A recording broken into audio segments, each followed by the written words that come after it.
I think the answer was already given the previous day by Priyanka Gandhi. Why go on about the past? You are accountable for the present, for what's happening today and tomorrow. Focus on the present, give Indians a better future.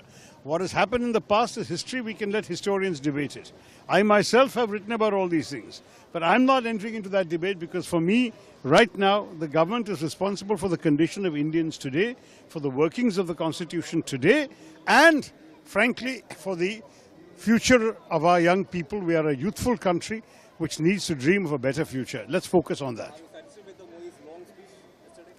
I won't comment beyond that. I think the important thing is to focus on the positives of our country today and tomorrow.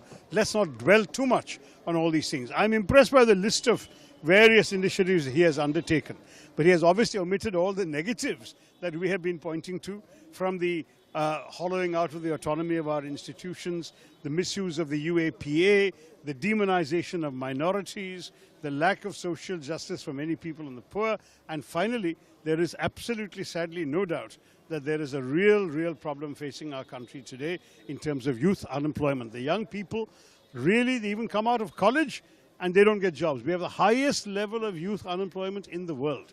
This is something that we really have to address. So talking about one yojana after another, shabash, well done, but sadly it has not addressed all the difficulties our people are facing. Government put a hold on one nation, one election. We all expect that tomorrow they are going to present, but the government put a hold on that. I'm relieved because there are too many flaws with the concept as it's presented at the moment.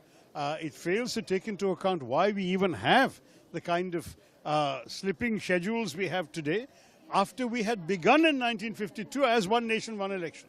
52, 57, 62, 67, all the elections that the government wants to be on the same day were on the same day.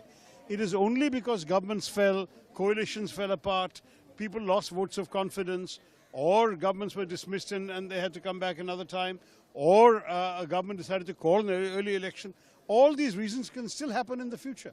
So you go through the great trouble and expense of calling this new scheme, you may end up in exactly the same position within 20 years, which is what happened earlier. So the government needs to defend its own thinking a little better. Thank you.